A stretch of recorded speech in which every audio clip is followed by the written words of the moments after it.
Welcome back to the Box Banter podcast. I am your host, Raymond, and joining me to my right is my little brother, emphasis on the word little, Timmy. What's up? Didn't know we were revealing relations. Well, people are pretty confused that they all think I'm the younger brother. Yeah, you look So, at it. you know, we got to just clarify that right now. You look at it in all sorts of ways. Oh, yeah. Yeah, I clearly. I mean, you had some grades already coming through, I believe. So Yeah, no, it's experience. Do you think it's the experience? Is it? Okay. It's experience. Yeah. Do you think it's and the knowledge. kid thing? No, nothing to do with kids. No. Yeah, okay. It's experience and knowledge. Smart answer. Yeah. Just in case, you know, they're watching. So. Not grades. No, they're not watching. God, no. No. China. So it's all wrapped up. Yeah. Round 2. Already gone. Just like that. Yep. First sprint weekend done as well. So we're trucking on through. We've got Japan coming up in 2 weeks. 2 weeks, yep. And then we're going to have a month off. Yeah. Of 5 racing. weeks. So that's going to be a rough time. So yeah. Enjoy this while it lasts. Yeah. Well, I don't know what we're going to do. Yeah, We're going to have to we'll figure something out. take a sabbatical or something. Yeah. So I thought we could start with some positivity. Yeah. Because I don't feel, at least from my side of things, there's going to be a whole lot of positivity in this episode. I think there's going to be a lot more negativity. Yeah, possibly. It's possible. I don't know where your head's at with everything post-China, but I definitely have some thoughts. And good. You know, I've been stewing on it all day. So yeah, I bet. I've been busy. I think let's start the show on a good note. Okay. Kimi Antonelli gets his first win. Or that's always Kimi Räikkönen. If you ask the podium announcers, you're stepping on my categories later on. But yes, Okay. I actually didn't. I didn't notice it live. That. Yeah, we didn't notice it live because we were streaming. But I didn't actually think you would have picked up on that. I sort of seen it. Yeah, seen it. Kind of hilarious. Yeah. So I thought it was like AI or something at first. I was like, how do you stuff this up? Or is it an inside joke or something? Yeah. It's pretty bad. That's half the problem. You don't know what is actually real and what's not. So yeah. But yeah, Kimi Antonelli gets his first win. So that's always exciting. Yeah. You know, he was struck down by some emotion there. It clearly meant a lot to him, which is, like, it's always good to see. He's 19. He's young. Even if it is this, even if it is this, you know, generation of car, somehow it doesn't feel as earned as like. Yeah, it's not exactly a Max. A V. At 18 years old. Well, I was more angling for. It doesn't quite have the same level of, I don't know, achievement as, say, like Michael Schumacher with a V12. You know, yeah, I mean, you could say that about any moment that we're going to see this year or in the last 10 years. Where it just sort of points me a little bit is if you're the winner of this championship, right? And if these regs are going for a couple of years, 3-4 years, who knows? Mm-hmm. Are you proud to be a world champion in these regs? Or, you know, if you look at the 76-year history, you know, are these some of the cars that you're most... I mean, I'm sure the driver is still going to champion it as a world champion, but I don't know. It just doesn't have the same gleam to it, does it? I guess the question is, do Formula 1 drivers now look at themselves in the mirror and do they see what they saw as a kid? Thank you. Looking at Formula 1 drivers as they were kids, especially your Alonsos and your Hamiltons who saw some 90s era drivers, do they look at themselves in the mirror? Do they walk into the garage and see what's going on in there? And do they see what built the sport? Do they see what made them fall in love with the sport? Yeah, well, I guess like someone like him, if he's 19, he was born in 2006. Is it? Yep. I saw the whole Lewis Hamilton having a big old chuckle in the interview in the press conference.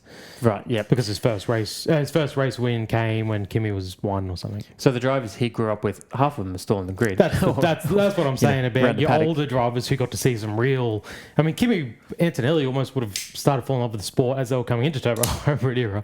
That's how young he is. So he probably didn't even get to... He fell in love with a different era of the sport. Which is a kind of a crazy thing to think of. Yeah, exactly. Look, nonetheless, he got the pole, so youngest ever pole sitter, and then very nice, crispy. Yeah, right in the mic. A couple of better beers. This is what I've brought to the show today. Yeah, so. Very nice. I've never had a better beer. Well, you know, Heineken set the bar pretty low last week, I think. Well, yeah, so that's very true. I've not had a better beer. You see it everywhere, especially in Australia. So. Yeah, I'm definitely more of a glass.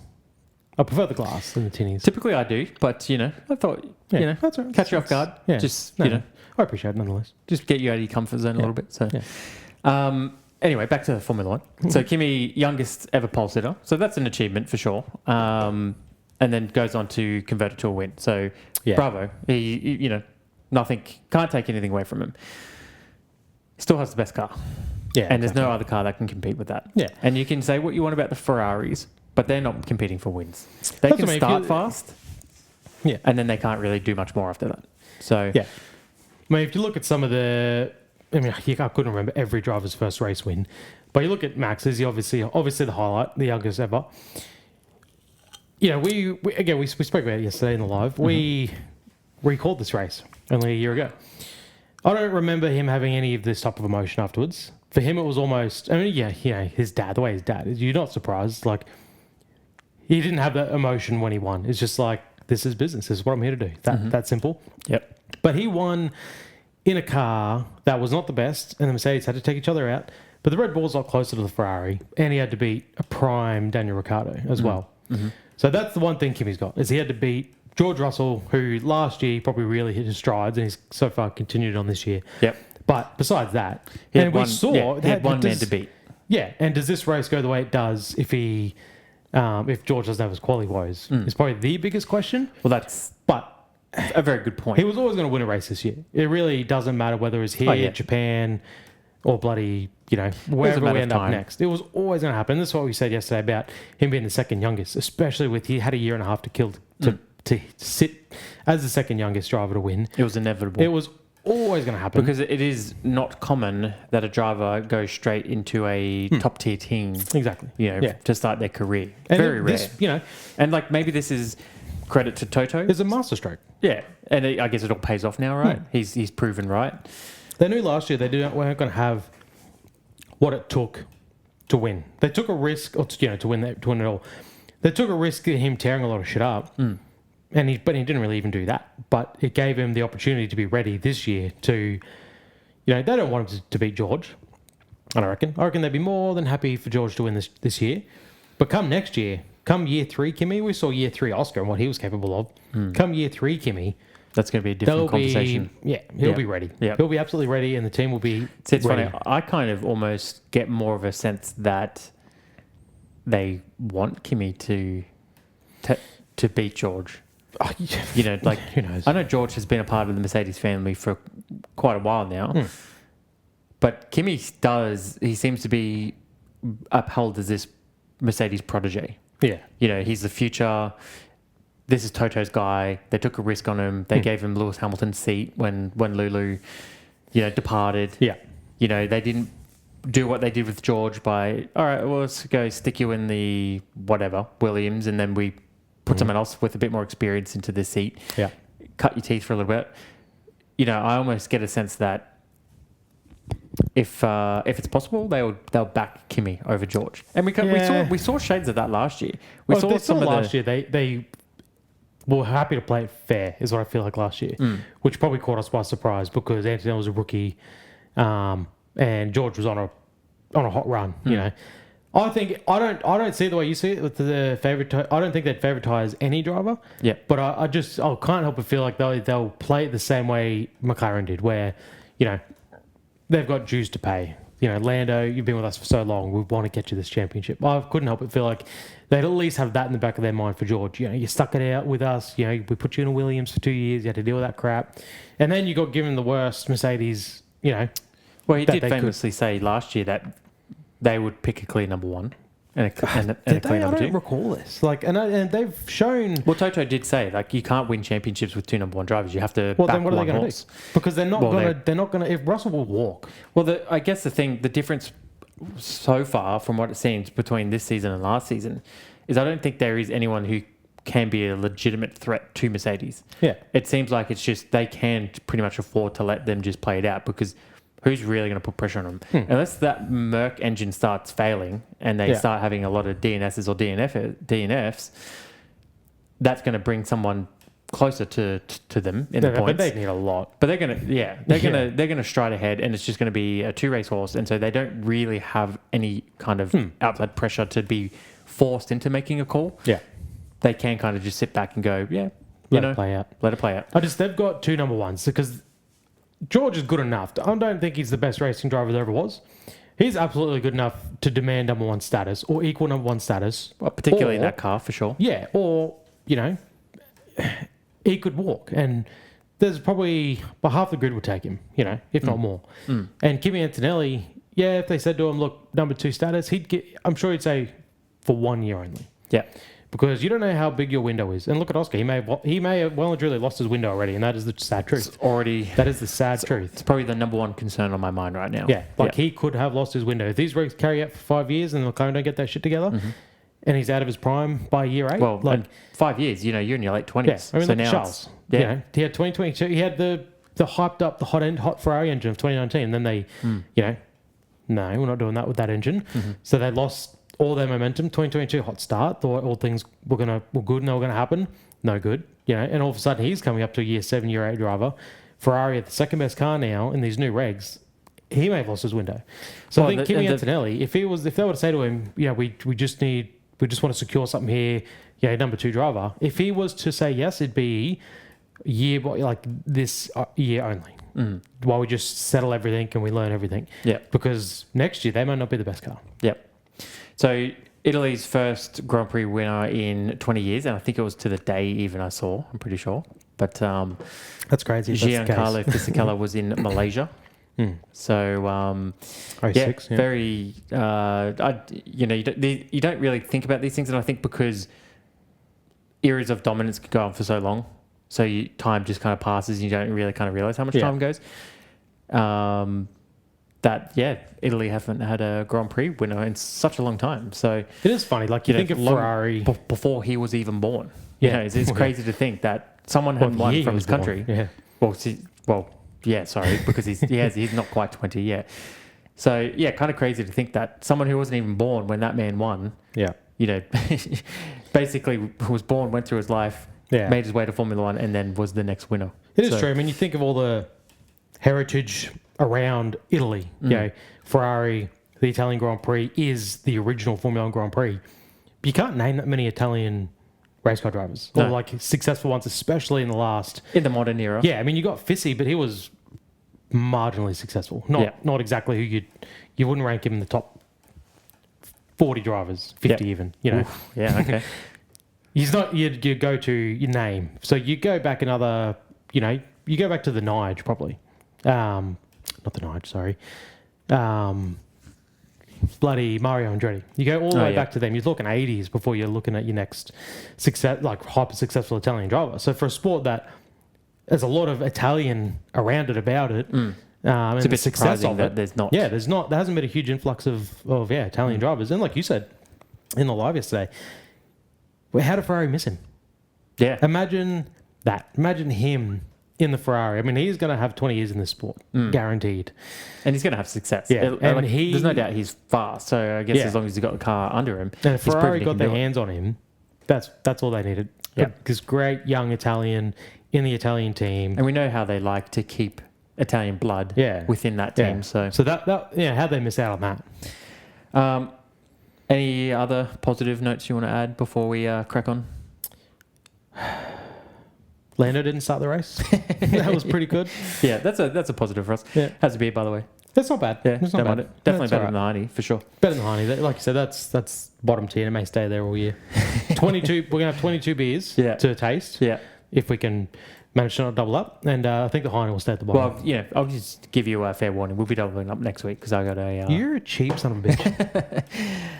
Okay, so... Cheap son of a bitch. I'm trying to remain positive here, okay? You've just offended me and ruined my next week already. What? Do you not like it? They're okay. I just like the variety. Well, at least it's not a double up on the Heine. So. It'll never be a double up on the Heine. Okay, so now this is where things get really dark. Yeah. Oscar Piastri, a part of McLaren's double DNS. So consecutive race weeks where he hasn't raced a single Grand Prix lap. Yep. Dark times. Who would have seen it? How is each week progressively getting worse? Yeah. Like you said it. Basically, since Baku last year, it's just been a downward slide for Oscar and Oscar fans. Monza. Yeah. You said... I said Monza because that was... Okay. No. I said I haven't been happy since Zandvoort. Zandvoort was it? Okay. He won, and then Monza was the switch places, then it was Baku the crash, and so on. We don't know. Okay. So Monza. So last week we thought was like, all right, this is rock bottom here. Yeah. But somehow we have found a new low. So there is, you just mentioned it before. It's maybe a little bit silly to say or call it, has his window already closed. But just look at the history of the sport. The window of opportunity to be world champion is very minute. Yep. And he was in a car that he could drive the wheels off. And he was fighting for wins. He led the championship for the bulk of the year. And unfortunately, whether it was through him, whether it was through McLaren, whether it was through someone else, it slipped away. Yeah. And there is that element there where, I just hope that in 5 years, 10 years, 15 years, post-career, whatever it is, that we're not looking back at this season and going, him particularly, I just wish I was a little bit more selfish. I just wish I took a little bit more control of the situation and basically do what every other great world championship winner has done. Yeah. Your Michael Schumachers, your Vettels, your Verstappens, your Hamiltons, very selfish drivers who stamp their authority on the team. Doesn't matter how long they've been in there. If they want it, they go and get it. Yeah. And there's a part of me that does worry. Have we seen that slip? I know with regulations, especially as a customer team, you can develop it. You can get better. We saw that with McLaren with the last era where they started off as the worst team and we're in that position again. And then they developed the car into the best team. Yeah. So there is hope. They've done it before. There's hope that they can do it again. He needs to be patient. Yeah. Is the thing. Unfortunately. He can easily, we saw Ricciardo, you jump ship too early, and it can be a problem. Yeah, I think, that's the other side of the question, isn't it? It's, do you jump ship? Or do you trust the process? We saw Ricciardo jump ship. Now, that was a little bit different because Lando Norris is not a Max Verstappen. No. It wasn't a case of wow, this kid is insane, and the team just shifted their whole attention over to him and this is our guy. Sorry, Daniel. And then it was up to him whether he wanted to take the fight to Verstappen in the same machinery. And obviously he didn't. One arm behind his back. Yeah. Not quite the same situation, but there is going to be a level of either remain patient and trust the team and trust that if you find yourself in the position again, you can do what needs to be done to become the world champion, or you find a better opportunity somewhere else. See, my concern is, I've been thinking about this lately, what does Hamilton and Schumacher have in common, especially between the two? 7 more champions? Well, yeah, exactly. Well, exactly. But they both did it with different teams. They both were, without a doubt, the best driver on the grid. And maybe with the best car, but they were able to put it to their teammate, and they were clearly special. But I don't think you can discount the fact that they came into a team that was pretty developed and got to benefit from a car that was at its prime. So the thing is, when I look at Oscar, and I don't even want to say this out loud, but we saw last year, and we've seen this year, he is very, very, very close to Lando. They are incredibly equal. Usually within 100th. And I don't know who that says more about, is my concern. So Hamilton comes in as a rookie and puts it to the double-time defending world champion, Fernando Alonso. Puts it to him. Pretty much almost takes the championship on debut. Right from underneath him. Should have. And then he beats Jenson Button, as his teammate, whatever. Goes to McLaren. It's Nico Rosberg's team. Reels off 4 out of 5 championships. Then you look at Schumacher. Comes in as a nobody to Benetton. I don't know who his teammate was. Doesn't matter because it's Michael Schumacher. Obviously, he demolishes his teammate. Ferrari hadn't won a world championship in a long time until Schumacher gets there. He gets there. Straight away, number 1 status, no worries. Reels off 5 championships back to back. Both those drivers are clearly, without a doubt, so much better than their teammates. So much better than the rest of their grid. I mean, your biggest test is against your teammate. Obviously, because your cars are so different. So you're saying because it's not a clear difference between the two? Well, that's my concern. It's any team at any point would have taken Lewis Hamilton or would have taken Michael Schumacher, would take Max Verstappen, would have taken Vettel. anyone would have taken any of these drivers at the drop of a hat. If there was rumours, it doesn't matter what situation was happening with their drivers were not Lewis Hamilton and they were not Michael Schumacher or Max Verstappen. They would move earth to get those drivers. I'm just not sure Piastri has that, because he hasn't once like demolished Lando. Race to race he can. Mm-hmm. We saw it at Zandvoort. No answer. We saw it the 3P at the start of last year. So race to race he can, but it's not the way these other 4 drivers I mentioned were able to do it. Yeah. So I don't think Piastri has a pick. If he just said tomorrow, you know what, fuck McLaren, I'm done. I'm putting my hand up. Someone come get me. Mercedes aren't moving on him. Maybe they would for Russell, but I think that contracts are getting in the way. They wouldn't move earth for it. Ferrari, look, Hamilton's looking pretty good. Mm-hmm. Leclerc's not going anywhere. So I don't think he has that gravity. First of all, watch your fucking mouth. How dare you? How dare you? Well, I'm just saying my fears here. Yeah. But second of all, I think, look, this era of F1 is so different to that era where look how overdeveloped drivers are. I don't think that was really the case in those eras back then. I think that, I mentioned yesterday on the stream, half of the grid could win the championship in that Merc. I think that drivers up and down the grid in general are more evenly balanced than ever before because of the way they have these driver programs and the way they develop drivers. Mm-hmm. So I don't think that that's necessarily a fair comparison in, Oscar v. Lando as a teammate battle compared to those guys when they came into the sport. Because I think naturally it has to be, the sport has evolved. Drivers have gotten better. Mm-hmm. There isn't as many nobodies on the grid anymore. There is a lot of talented drivers on there who, in the right car, can get the job done. The sport is also, with the salary caps and things like that, more equal than ever before.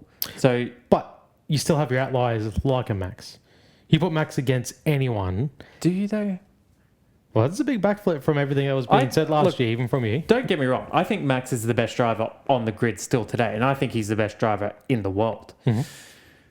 But I think even with his struggles in that Red Bull, he... I don't know. I don't know how much is car and how much is driver. I don't know how much he's distracted by everything right now, and he's just not enjoying it, and so he's not as motivated to, he still has fought back through the field and gotten back to probably ahead of where that car should be. So he's still, in my mind, outperforming what the car is capable of doing.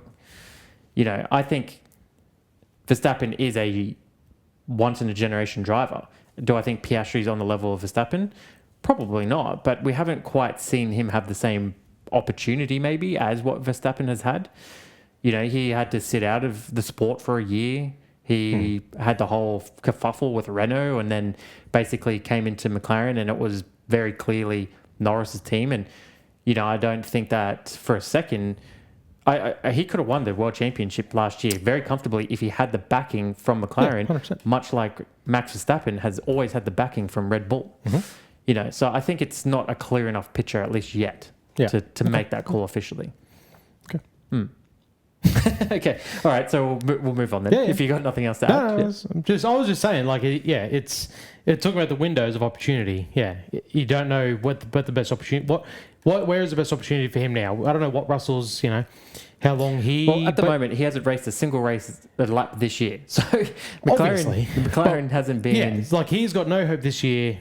And honestly, I don't know. You look at the cars and I don't even know what racing is going to look like once they are close. And this is what I'd like to see. What the close cars that are developed and they're close together, what would the racing be like with this battery situation? Yeah. Is there something a driver can actually do?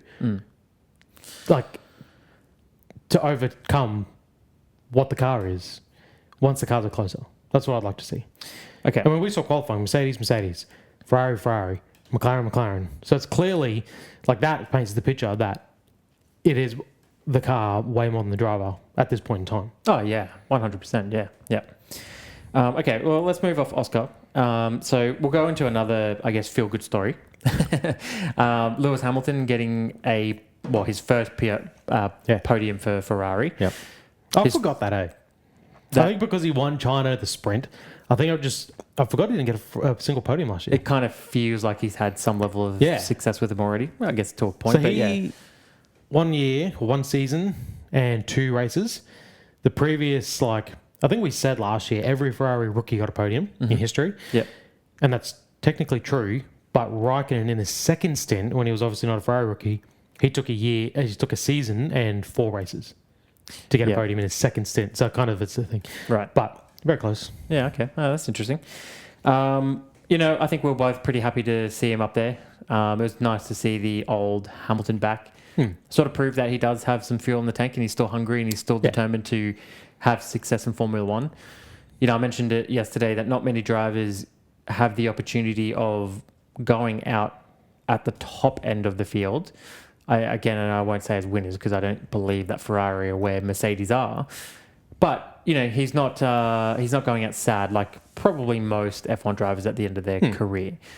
And that's assuming he does retire next year or the year after. And we're kind of, we are at the end of his career. Yeah. Last who knows? leg. Who knows? So, Alonso's hanging in there. But I think you can't discount as well, he took the fight to Leclerc and he came out on top. Yeah. And I don't think that's an easy thing to do. I think that Leclerc is a world championship caliber driver. I think he's very strategic in how he races. He's very crafty. He's a multiple race winner. It doesn't matter if you're Lewis Hamilton or if you're, Max Verstappen, teammate or not. He's pushing you to the brink. Yeah. He's not giving you an inch. No. So the Ferraris, they put on a good show for us, and they probably saved the Chinese Grand Prix to a degree, even though their fighting really amounted to nothing. No, but it did give us something to watch. Yeah. It did make it interesting. Raised the heart rate just a fraction. It was interesting too because I think we both had maybe this perception that Ferrari in the cockpits that they would be frustrated and angry at the other driver for not one of them just easing off or letting up or whatever. Yeah. I found it interesting that post-race they were both pretty positive about it all and they said they had fun, they enjoyed it, and they were all smiles and high fives. We were saying on the live, I'm sure, like you said, one of them is off, or just one of them, who's behind, would just be like, just drive off, please. Just find some pace and drive off so we can just press on. But yeah, and then what was it? Leclerc came over the radio and said, this is actually a bit of fun. It's like, well, at least, it seems, when you watch it, it seems so frustrating. Especially because they do push each other to the limit. Well, they're racing to the edge, for sure. They're not giving each other heaps of space. Like, Leclerc has the knack of just running you off the track completely. Like, you choose to be out there. It's like, you're pushing to that limit, but then you're still having fun, even if you're the driver that's being pushed out off track. And, the way the rules are written, it seems unfair, but you're allowed to do it, And the whole thing with your teammates, you're meant to treat them a little better. You're not meant to run them off track and stuff like this, but Ferrari don't care, and they just run their battles, and it's great for us. But yeah, it was good to see that they at least enjoyed it. I mean, that's all we had to look forward to. Well, at this stage, it seems like it's going to be Mercedes 1-2 in whichever order, but it looks like Ferrari will probably just collect up that last podium position throughout the year, which means there's something to fight for those two. Yeah, you're either getting a podium or you're not. Well, and I think Hamilton showed his experience, didn't he? He enjoys the Chinese track. He knew how to race it a little bit better than Leclerc. So I think this will be interesting when we come up to some of the other tracks that he's famously good at, like Silverstone. Can he push that Ferrari a little bit harder to potentially fight for a win? Or at least he's going to take the fight to Leclerc for that third position. So he looks to be collecting some more silverware this season at least. So it's they were the highlight of the race. I mean, that race was just peaks and valleys. It had Ferrari's fighting, and then it all mellowed down a little bit.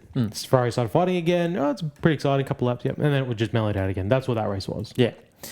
Okay, so the next thing I want to mention is Bearman coming in P5 in Haas. That's actually very good. I think that's almost the most, I guess I'll say the most impressive thing of the race. Kimi being the youngest pole sitter, whatever, he's got the better car. It was a matter of time, as we said. If it didn't happen this season, it's probably going to happen next season. Yeah. And it came probably a little bit quicker than we thought. But Bearman in the Haas, P5, best of the rest, essentially. I mean, it's funny. He finished 7th in Australia, which I was kind of meh about. Well, just really quick as well. He didn't have the cleanest race too. He still had his fair share of, things to deal with, and he lost positions and was able to fight back to get back to that spot. So I mean, if McLaren's actually participated, you would have expected them to be 5th, 6th. Yep. So he would have just run home in 7th again, and I would have been meh about it. Yeah. So it's funny how 2 positions, and all of a sudden it's like 5th. Like you said, it is best of the rest. You got the untouchables, and then you've got Bearman in a Haas. I'd love to say that Haas is no McLaren, but at this point in time, you'd have to say that McLaren ain't no Haas. Yeah, literally. Because at least they can run a full Grand Prix and score points. That's what I said have yesterday. the level of consistency that McLaren can't find. So Aston Martin are impressing me more than McLaren are impressing me. yeah, They've actually started every race this year, both of them, both cars. Yep. That's something. I mean, they may not have finished anything yet, but that's something that McLaren can't say. They've had 1 finish, 3 DNSs. Yeah. Bearman's becoming one of my favourite drivers on the grid more and more. I like the way he conducts himself. I like his racing craft. Obviously, we got a little taste of what he can do when he had the cameo 2 years ago before he was picked up with Ferrari as a full-time driver. So he proved that he has the talent. And I guess this is kind of falling back into what we were just saying about all the drivers are pretty good, or at least 75% of the drivers are very good. You give and most of them a good car. They can win it for sure. Yeah. So, but at the end of the day, you need to take advantage of your opportunities and the opportunities that you get, and he did that. So he's making Ocon look very silly, and I'm sure that Ocon is sweating quite a bit now. Yeah. And I look forward to seeing how he continues on throughout the season. You know. Yeah. I mean, this is the thing. Bearman is safe as houses. He knows he's just hanging on. All he's got to do is just live out a couple of years, move into the Ferrari when Hamilton retires. That's his whole thing. So does that make Ocon safe? Is Ocon just, they need a second driver. They're not going to want 2 fresh drivers at the same time. Is Ocon safe on the back of that? Because they're going to want him. He's the one who'll get the promotion. Yeah, or he'll stay as a Haas driver. And then, I mean, we've seen Haas don't mind bringing 2 fresh drivers in, Mick Schumacher and the Russian fella. So they've done it before. Yeah. But that may be what's saving Ocon now. It's like maybe Bearman has 2 more years, and then they're looking at a Ferrari drive. So Ocon, 2 more years, and then maybe another year or 2, depending on how the next driver goes. So Ocon might be looking at, at least 4 more years in the sport. So maybe he feels he's pretty safe as well.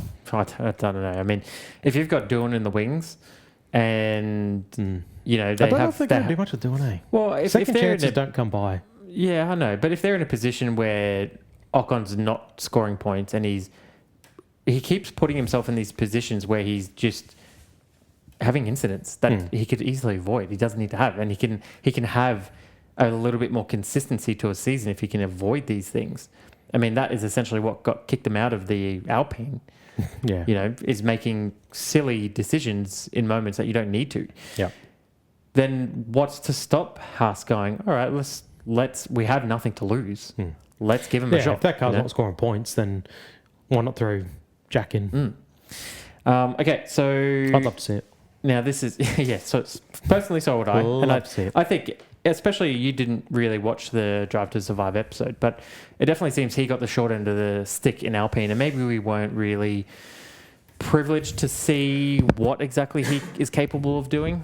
Given an opportunity. Yeah. Last season was no easy feat to start in those rounds that he had, the rounds that he's dealt.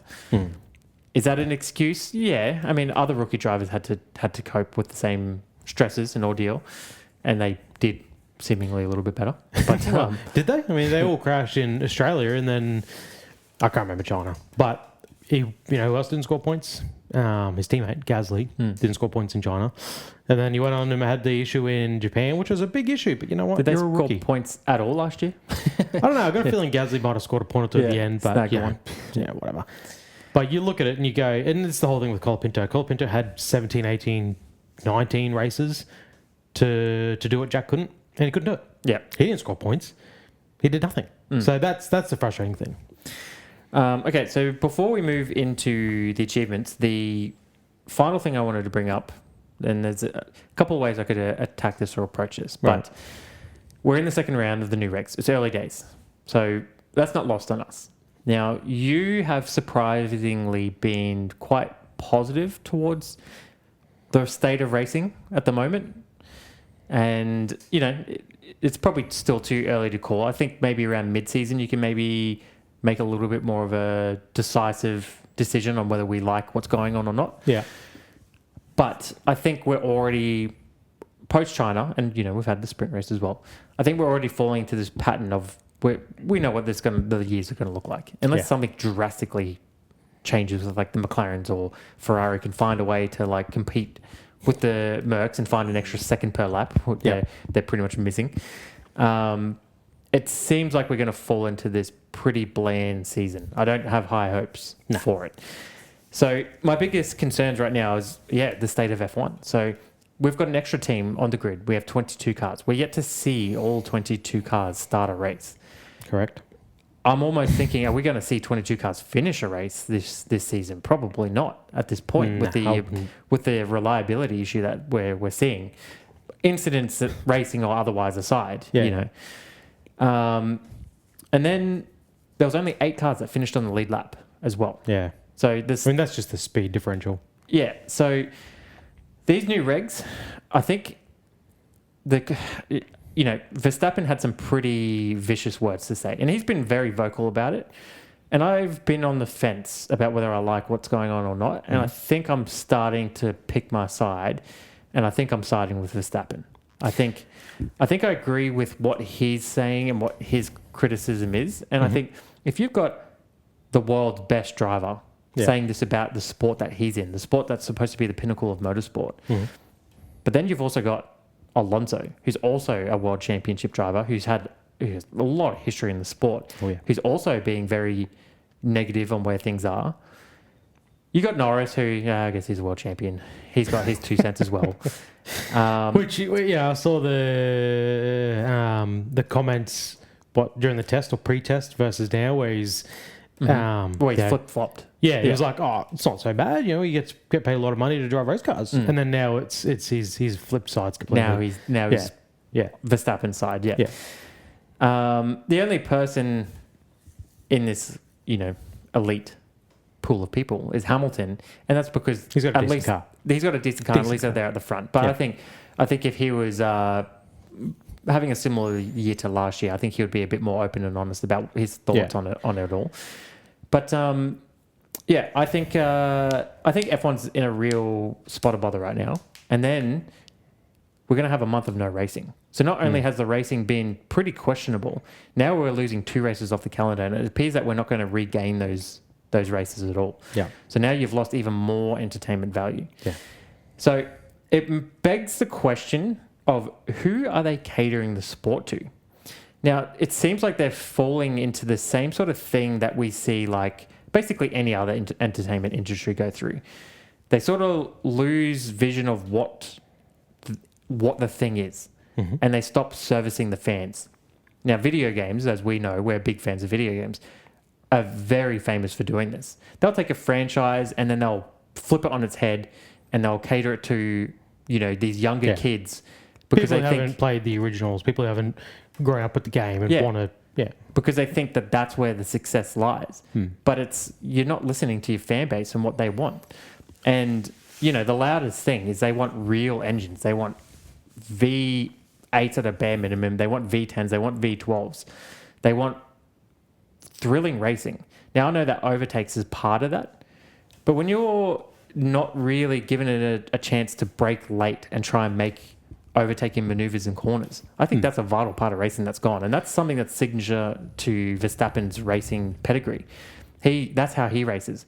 Balls to the wall, pedal to the floor. I want to go as fast as I can. I want to make aggressive moves. I want to, it's who's going to brake last? Whoever does, if you can make it, you win. That's been removed. Now it's all basically press a button and then be strategic with how you use your energy. It's not. I do agree with his comments, and they were along the lines of basically he sort of did take a little pot shot at, I guess, non-fans, but essentially he said, if someone likes this, then you really don't know what racing is like, and I think he's right. And he's not wrong, no, for sure. And I think that the sport is maybe trying to cater to the wrong demographic, and it's alienating not only the drivers within the paddock, but it's alienating fans. And not just old fans or, new fans or fake fans or real fans or however you want to categorize them. I think just racing fans. So if you compare it to NASCAR, right? I saw a little bit of a NASCAR race. You know, they're doing burnouts and long skids and doughies at the end of the race, and it's all fan service. You know, they don't overly penalise the cars. They let them race. There's a lot of action. It makes it exciting for the fans. Now, if you turn up trackside and you watch that and you feel the thrill of the speed and the loudness of the engines and the smell of the fuel, and it's all part of the experience. It makes it thrilling. It makes it exciting. Yeah. Formula One have just removed all of that. Yeah. So I do question, do they even know what their brand is anymore? And you know, who are they trying to make a product for? Because I don't think it's been overly enjoyable. So you're right about the trackside experience. When I go to a racetrack, I like to sit at a corner. You don't sit in the middle of the straight. You sit at a corner. That's where the action's going to be. Nowadays, with the Formula One, you're going to sit at a corner. Imagine sitting at the hairpin. You know, they break at 100 metres. Imagine sitting around that area at the hairpin at China.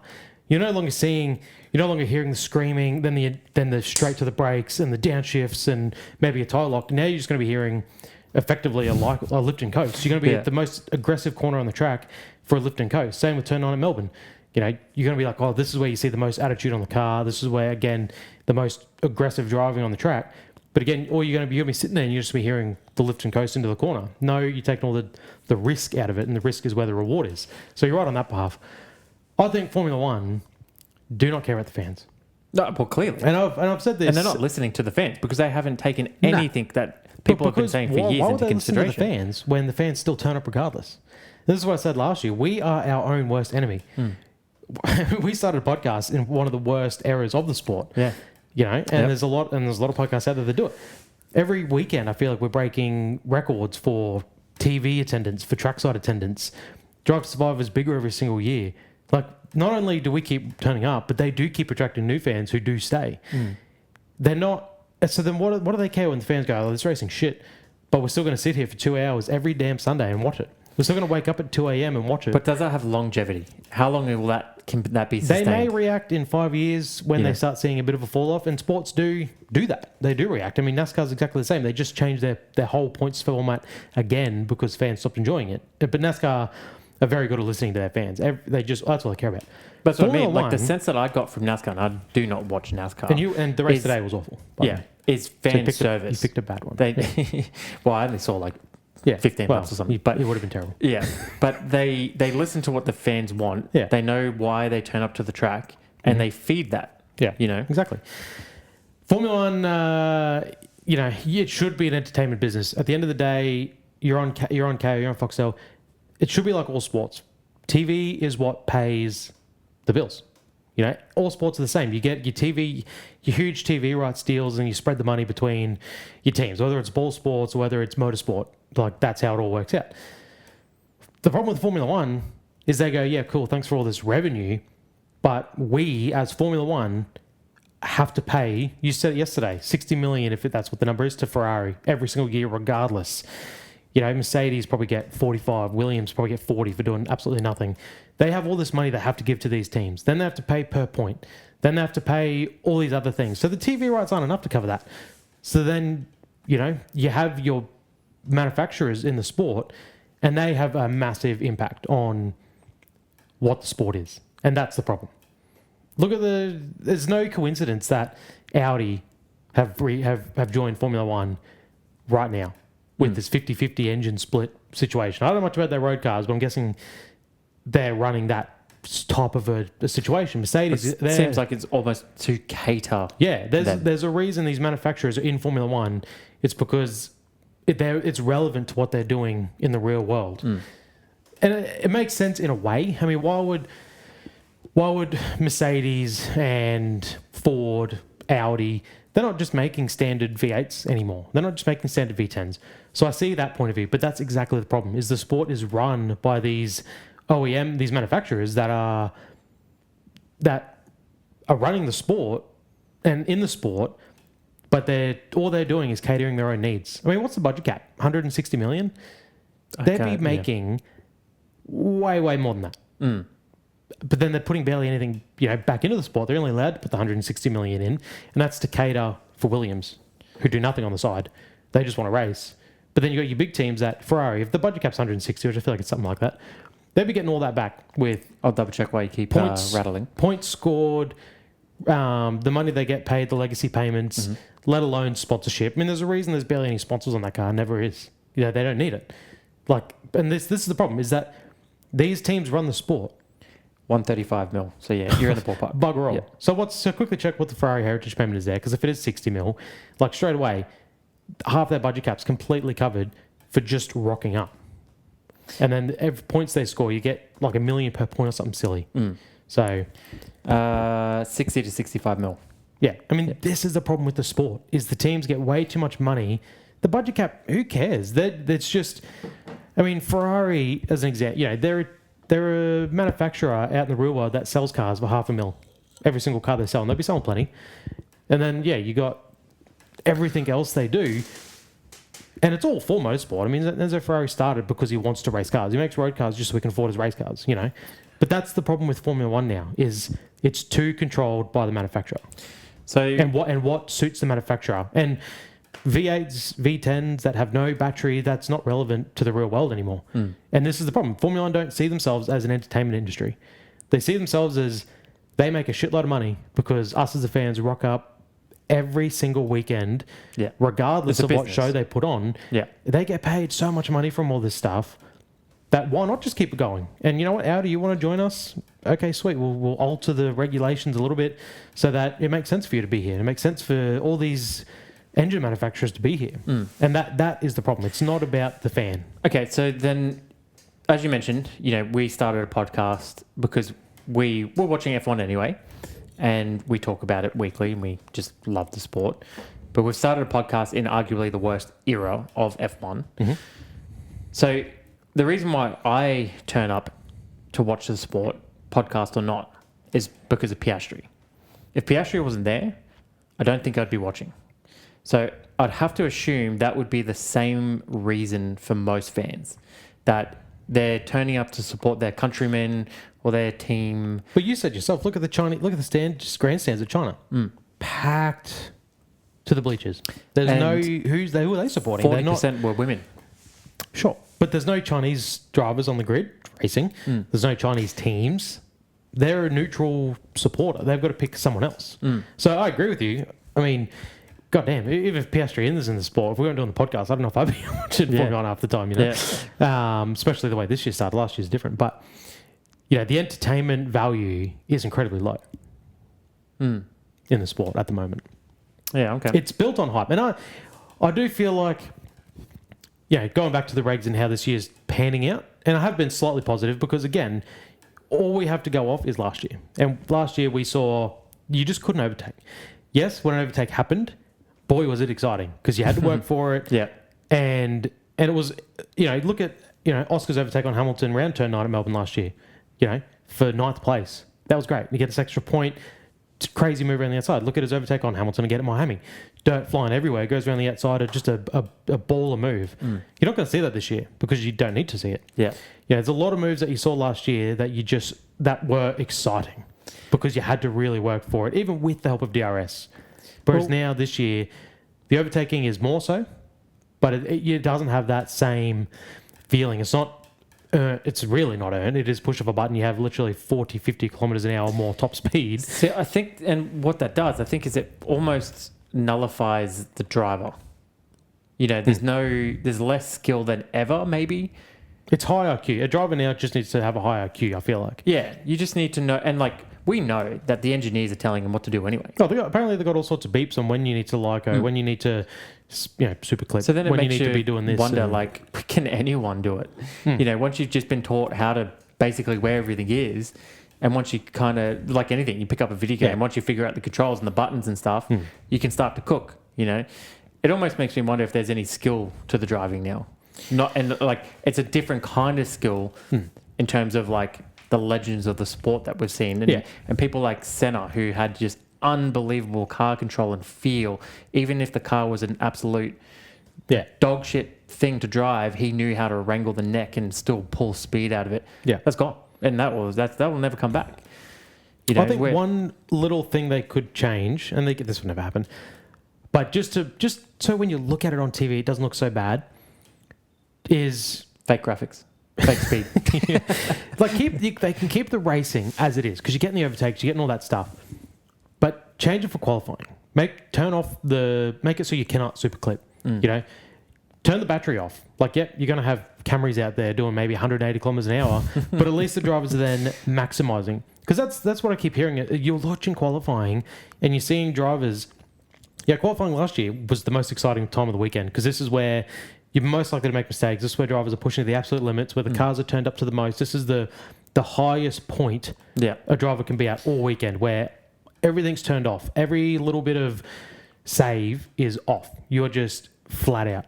And sure, maybe they are now, but it's also a nice balance of saving still because you still need that battery when you need that battery. So that's something they maybe tweak because, yeah, it's still gimmicky for the race.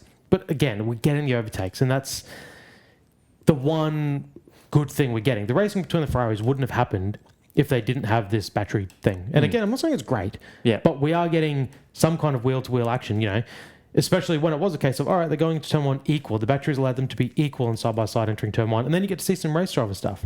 Yeah. But if they can make the cars, either the battery can last an entire quality lap, or you delete the battery, or you delete the lift and coast, and you just, whatever it is, you need to be at 100% at all times in a quality lap. That may make some difference, because at least you're watching quali and you're seeing where a driver can make a difference. Yeah, because it was Oscar who actually had some comments where if you make a mistake in the corner, you can still make that up in the straight.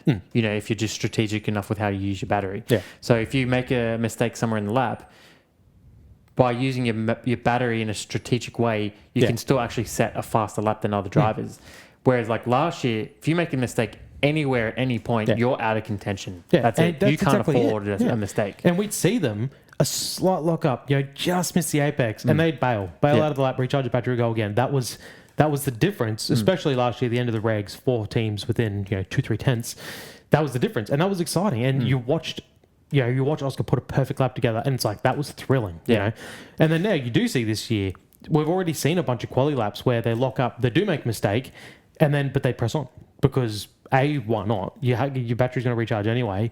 But like you said, you can still make that time back up. It's not detrimental to the lap time to completely fuck a whole corner up and miss the apex and lose the time there, because you may still be able to make it up just down the straight, just with your battery usage and how you've saved it. Like, it's tough. If they were purely like, we just want passing, then they've achieved that. Yeah. We've achieved some kind of wheel-to-wheel racing, artificial or not, and it does look exciting. It was exciting watching the Ferraris race, like 100%.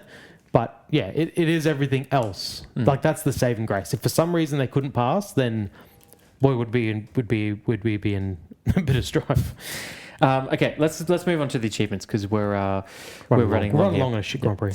Okay, so final boss is our first achievement. Yeah. Now, your contenders for the final boss are, I'll give you Kimi Antonelli, obviously, at 19, putting it on pole and then converting it to a win. Yep.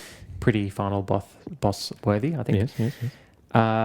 Your second contender is Ollie Bearman, finishing P5 in a Haas. Some eyes equally. It's very impressive. Yeah.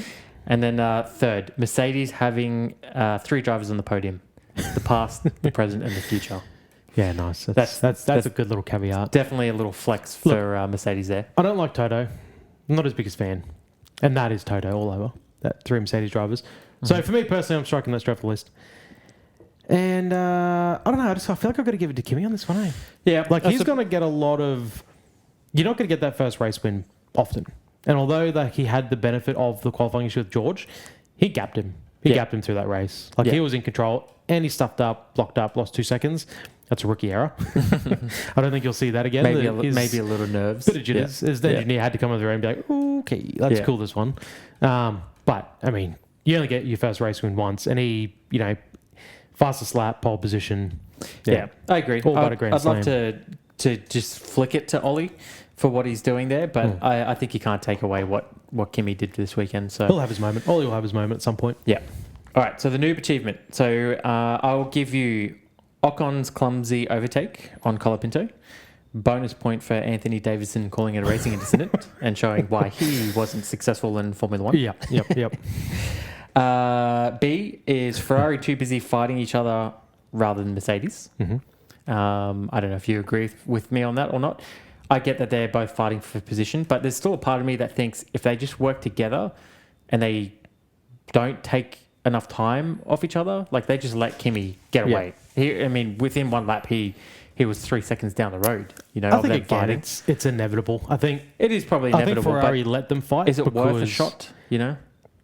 Maybe for a couple of laps, but I think they know exactly where they stand, and I think once again, like I said it in the live stream, like if Lewis attacked Kimi, right, and put a lot of pressure on Kimi, and Kimi just maybe cooks his tires a little bit, and then Leclerc, then he swaps with Leclerc, and I know that this is necessarily fair on Hamilton, but then Leclerc can attack Kimi, having more tire. Yeah, Ferrari might be able to just snag a win. How much can they attack Kimi? I mean, we've seen it. We saw it in the sprint, especially. But depending on where Rosberg, crikey, what's his name? George Rosberg. Depending on where George passed Hamilton, as long as Hamilton was back ahead, turn 3, like that battle went on. As soon as George was clear and was able to pretty much have a whole lap ahead, and that was it. You never saw him again. So I think. I see your point, but I just think, again, that's so short-lived. And like you said, unfair on Hamilton if that was their game plan, because the biggest thing Ferrari need now is to not upset the apple cart between those two. Yeah. If they're getting along and if everything's honky-dory and they are just having big smiles in their cockpits racing each other. I just wonder if it's a conversation that they're even willing to have or have even thrown out there. Like, hey, do we want to try and get a win here? And I think they fully... they've got all the data in the world. They fully understand... Keep the cars on track, because if Mercedes fail, absolutely, you're fighting for a win. Well, but if they don't fail, they're not in contention. I suppose the other side of it, as a team thing, is if you're banking consistently 3rd and 4th, you're already going way ahead in the constructors from where you were last year, and that's just more money in the pocket. Yeah. So, which is all it is for Ferrari. And C, speaking of pining for bygone eras of F1, with your little Rosberg comment there, the podium announcer introducing Kimi Antonelli as Kimi Raikkonen. So, yeah, I was going to give a dock on, but I feel like that is the biggest noob thing ever. You have one job. Yeah. Just get the guy who won the race, and get his name right. We're all thinking it. Every time I say Kimi, I want to say Raikkonen. Yeah. Like, we're all thinking it. I actually feel bad for Raikkonen because... that is true. I do say Kimi and I sort of think Raikkonen, but it is starting to shift a little. So I hear Kimi and I think Antonelli. Yep. And I think it's a bit of a shame for Kimi. He's starting to override those files. That Kimi, exactly. You're starting to forget the Kimi. You say Kimi, you're talking to anyone who knows a little bit about Formula One. Up until last year, you say Kimi, everyone's like, oh, yeah, Kimi Raikkonen, great lad. You're starting to shift. Yeah. Yeah, you start, and not because Antonelli is necessarily better than Raikkonen. Raikkonen's OG. He's the man. Top 5 greatest bloke in the world. But it's a pretty thing. Yeah, Kimi Antonelli, he's starting to take over the Kimi name, so we're all thinking it. It's a pretty big fumble. It's a pretty big noob moment that you've got the one job, announce the winning driver's name, you get it wrong, but on top of that, it was the dude's first win as well. Yeah. So it wasn't even like... And it's going to be in everyone's Lewis memory Hamilton's forever. 90th win. It doesn't really mean anything. It's the kid's first win. Yeah, so. that's probably why he cried. Yeah. No, I'll have to give to that. That's a good one. Okay, so buffed achievement. So the team typically that have had the biggest increase in performance or driver. Yep. So your first nominee is Alpine for P6 and P10. So coming out of nowhere and getting a double points. But again, a lot of cars. A lot of DNFs. And DNSs. Didn't see the checkered flag or even the starting flag. Or the green flag. Yeah. So, but once again, they took advantage of their opportunities.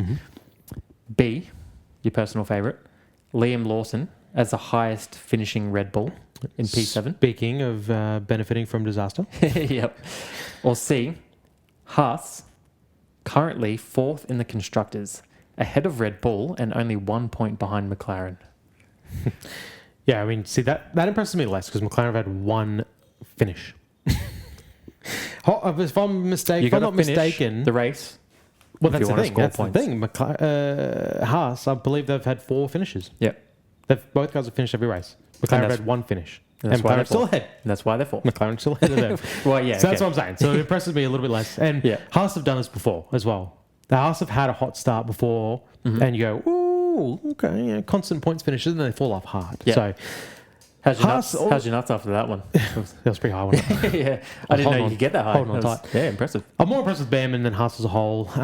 It probably is just Bearman's points too, quietly. I think it is. Yeah. So, I mean, good on him. Yeah. But I've got to give it to Alpine. That came out of nowhere. And Well, I knew you weren't going even to give Colapinto getting a point. Lawson any kind of flowers No, or chocolate. I mean, again, so- you mentioned that during the live, Lawson being the top Red Bull. But then I was able to reel off exactly what happened to the other 3 Red Bulls Yeah. as to why Lawson was up there. So, again, Yeah, not I that agree. impressive. Came out of nowhere. P6 probably more so than the P10. Like the P10. No, but even then, that Franco was got shunted by Ocon, and he still managed to finish in the points. And that was a last minute. Didn't someone DNF the 11th hour? There was a DNF right at the end of the race, and that brought it might have Franco been in. Max with 10 to go. Yeah, I think And then would've straight been. away I'll look at the points. Oh, who's going to get a cheeky point? And then Franco. Bummer. But still, he was running. I mean, even Franco. When we were doing the live, someone commented. He was running 5th or 4th. Is this his best running result? I think it was 4th. And we did put no effort into looking up whether it was or not. Well, but I he think it didn't seemed to pit. be. So he was there on track position. But Nonetheless, you never know how the race is going to play out. yeah, I agree with the Alpine achievement. I mean, Gasly out-qualified Max. Yeah. So it wasn't even just that they benefited from Exactly. non-finishers, non-starters on the race. He still put together a great quali lap and exactly right. Positioned himself for some success. I think Alpine are the definition of a buff on this one. Oh, yeah. Nerfed. So, your first contender. Driver radios seemingly just almost disappeared. non-existent. Yeah, we get... They're very few and far between now. So, we get very little insight into the cockpit or the back and forth with drivers in their team. Yep. B, Verstappen and his consecutive starting problems. So, he's 3 from 3 now where he's just dropped off. Has Hadjar had the same issues? I think he has. I think it is an actual Red Bull issue. Drama. I mean, he might as well not qualify. Correct me if I'm wrong. Are they still using those non-Honda engines? They just have Ford. That's basically It's Red Bull powertrains, which is the nuts and bolts of what Honda was. Yeah. Okay. So we still haven't actually seen. I mean, they're a Ford-powered 4 or 5 Red Bull. years on. No. Yeah. Just checking. It's not. Yeah, it's a Red Bull powertrains powered by Ford, which was like when they were Tag Heuer, when they were Renault, but they were like Tag Heuer engines. Right. Yeah. Okay. Didn't know they made engines. Or C, F1 the movie losing Best Picture at the Oscars. Crikey, didn't see that coming. Well, I'm surprised that they were even in contention. Yeah. I think that's an achievement. Surely they won some category. And I'm sure you don't know the answer to that. But surely they won something. I mean, I think they did. I think Don't it they was give out- sound effects. yeah. I Let's just think, say, don't they give out awards for like when you invent a new camera system or when you develop film? It could- when and you it develop the could've- film industry a little bit? It could have even been like And special effects or they something. did a lot of that sort of crap. Yeah. But as far as Best Picture, God, if they won that, I mean, I think Hollywood would have burnt down. Yeah, that's pretty That would rough. have been the final straw. yeah. I'd be thinking that's some real serious manipulation within the Formula One world if they managed to snag that. I mean, stay in your lane, Formula One. You're bad enough at that, for Christ's sake. Who was number one? Because I like that Nerfed one. radios. Oh yeah, right. Yep, I drive think that's radios. it. I mean, you said during our live coverage that was one of your favourite things last year. I disagree. I think they're they're a lap or two delay. Allow them to go to the swear word checkers, and then they get developed and cleaned up, and here you go. And it's like, well, this was 2 laps delayed. Yeah. So you kind of lose that bit of meaning, but at least there was something. At least we knew. Look, a little bit of something. I'm paying but $45 to KO to watch this shit. Yeah. At least they're give me giving some. you less. Yeah. Less decimals, less radio. Yeah. There's a whole lot of less Yeah, going on. exactly. Like, geez, Yeah. they're skipping on everything Yeah, this exactly year. right. so- More cars, actually less cars as well. Yeah. Less yeah. cars on the Technically grid. less cars, yeah. Yeah. Less races now, too. Two whole rounds gone. Exactly. So, yeah. God. All right, yeah. Driver radios, I'm more than happy to give that the nerf. So, Yeah. And there's got to be a reason for this. yeah. Is it And I because reckon they're it'll be just because there'll every be a lot driver's of... shitting on the situation? It has to be. I mean, the only one I can think of is that Ferrari one with Charles, where it's a bit positive. Oh, this is actually a bit of fun. Yeah, and of course they made sure to show that one. And Go, even "Look, his guys." wording, this is actually, it's like, hey, I'm a Formula 1 driver, and I'm actually having some fun here. Yeah. Like, shocker. Yeah. Who would have thought? How much do you get paid under the table for that? Okay, so the final achievement is the AFK achievement. Now, this is there's so many contenders here, and I think this is going to be one of those categories throughout the year that are just going to be Pretty self-explanatory. well, take your pick. There's Yeah. a lot of nominees here. So you got McLaren for the double DNS. You've got Bortoletto for the DNS, and you've got Albon for the DNS. Yeah, that's So, and again, like Hulk last week, Albon. I mean, again, it was someone commenting on our live stream, like, Albon not starting either. Halfway through the lap, like, oh yeah, he's not out there. I wonder if that's F1 just trying not to put too much attention on the negative stuff. Exactly. Yeah. I mean, even Australia, like, constantly, like, Ted was like, we don't want to keep harping on about Aston, but, we got to. Well, I didn't see any vision of them actually wheeling Oscar's car off the grid. No, exactly, yeah. Yeah. You caught it. I wasn't listening to the coverage. When we were live, you caught it like, oh, did they just say they'd wheeled Oscar off? Yeah, well, I heard Piastri's name and straight away my ears pricked up. I mean, there were different issues for both cars. Related to the PU, but different issues within the PU. Yeah, like, come on, man. I think McLaren deserve it. Double DNF is out. DNS, sorry. Yeah. And I mean, the whole team might as well not. I mean, your points in the sprint, so good. They should just left Saturday night, though. yeah. Got an extra day. Yeah, got an extra day off. Prepare for Japan. I mean, that's the worst thing. Even Oscar's the worst case because you even got to the grid. You think you're racing. Oh, yeah. Your team's hyped. Let's go. You're all mentally prepared. Yeah. You're suited up. Yep. At least Norris's team, but they were like, they would have known a while before the race. Like, oh, when you got the floor off the car, something pretty significant has gone wrong. Yeah. So, yeah. And we kept the bookies interested. Norris, both of them were still sitting in their cars. The bookies would be like, whoa, there's still a chance. Yeah.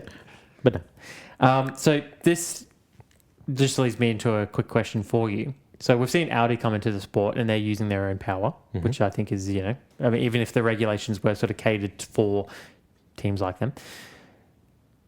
McLaren have been pretty vocal that they're not convinced that Mercedes have been kind of fair with the package that they've received and maybe all the information that comes along with it. I think it's info that they're lacking, Yeah, and I think there's two sides of it that I think, all right, Mercedes have built the engine. Is it their job to teach you how to use it? Like, do they give the manual? Yeah, I think it's all about, as a customer, you're paying for a certain amount of support. So, Williams may not be paying for as much support as McLaren might be paying. Yeah. So if McLaren said, what's it cost? What's it cost for you to give me the engine?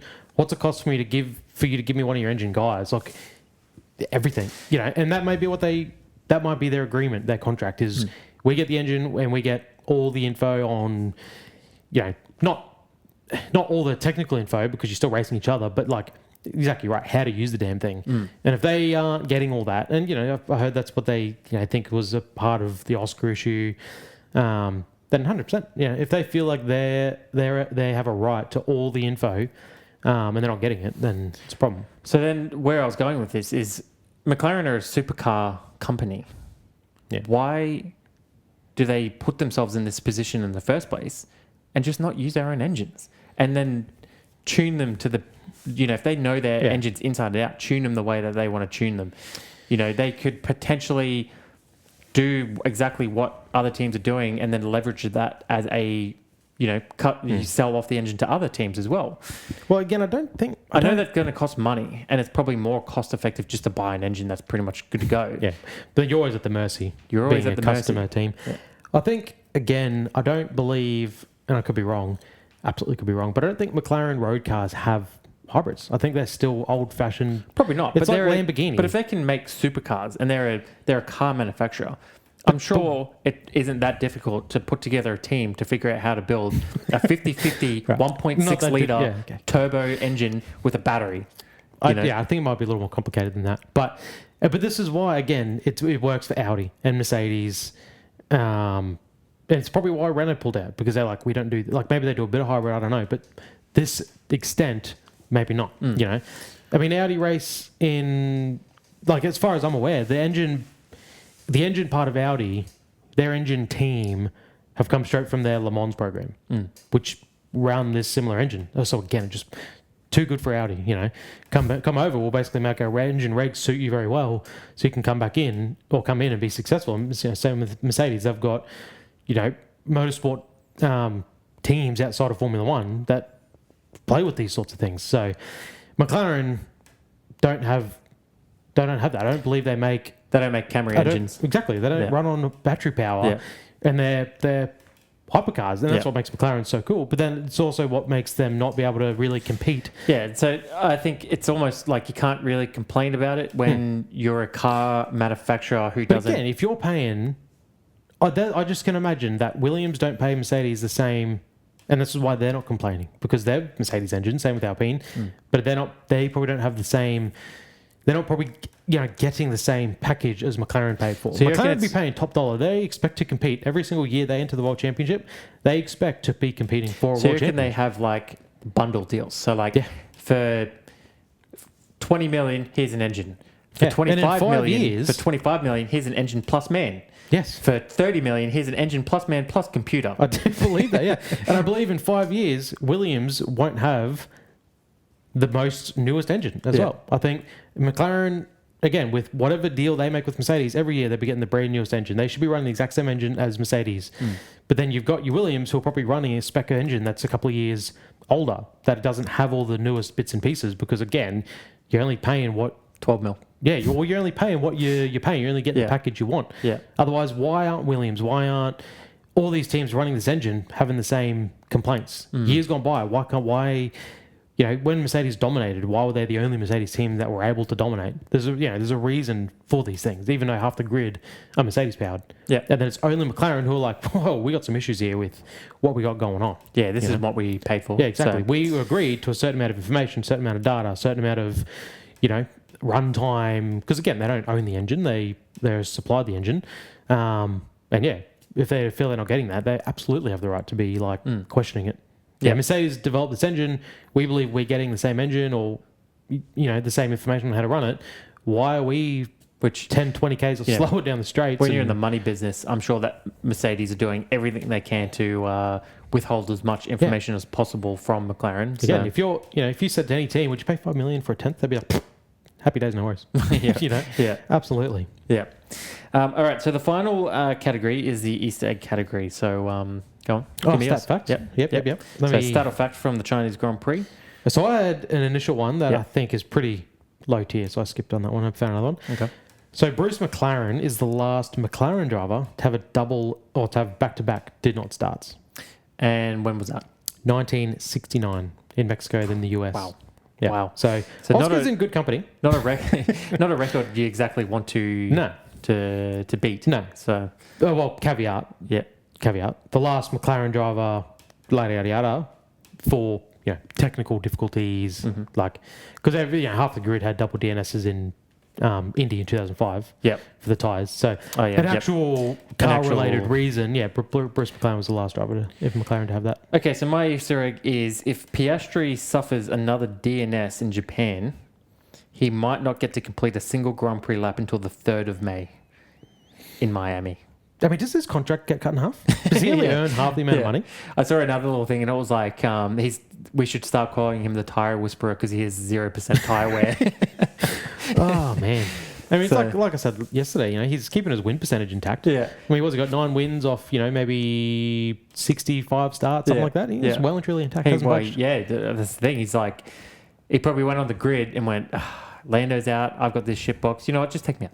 Yeah. Save my record. Yeah. It's like, they changed in the NBA. The 3-point heave doesn't count towards your stats in the last 5 seconds. You keep so you can go for it, keep your record intact. This is Oscar's thing. He goes, I qualified pretty shit. The car's off the pace. Yeah. You know what? I'm good. Okay. So that, I think that covers everything in terms of the Chinese Grand Prix plus some. Yeah. Next week, we will run just a standard podcast episode. We'll come up with something, and then it'll be Japan. Yep. So that'll be Japan, Yep. Thanks to, I believe it was Mish last night who corrected us. Yes. You told me it was a triple header. I, of course, have every faith in you. Hey, I'm running a lot of shit here. You were incorrect. Maybe you should take a little bit of initiative and take over a few things here. So. Upset. You just let me know. You just let me know, brother. You let me know. I'll hold you to that. Yeah. Thanks for tuning in. Like, subscribe, follow if you haven't. We always appreciate it. We love seeing those come through. Oh, love it. Yep. Yeah. And whether you like what you see in Formula One this season, whether you don't like it, come along for the ride because we're going to be tuning in every week, regardless. And we'll let you know how we feel. That's for sure. Oh yeah. We not hiding. F1 won't be silencing us. Yeah. I stand with Verstappen on his comments. Yeah. I think when you've got the world's greatest driver having such a vicious viewpoint on your sport, I think you got problems. And low key, letting it known he'd be happy to walk away. Yeah. If it comes to it. Which would be a shame if. Well, you're losing. you know, because very quick order, Alonso and Hamilton will be going as well. It's like, wow, where's all the stars? NASCAR has a bit of a star problem at the moment. Very different looking Formula And they're One. going to be, exactly, Formula One being the same thing. It's like, yeah. A big upset if he goes, and then, because, like I said, you're very short order, the others will go. If he waits 5 years, Kimi Antonelli will be huge. Bearman, like all 3 of the rookies last year will be pretty big in a couple of years. Yeah. You just need that transitional period to takes pass time to get. I through. mean, Sainz will be the biggest star on the grid, and he'll be rolling in 19th every race. So join us next week again for the podcast. And yeah, thanks for coming along to China for us. Cheers. All right. GG's. See you next week. Bye.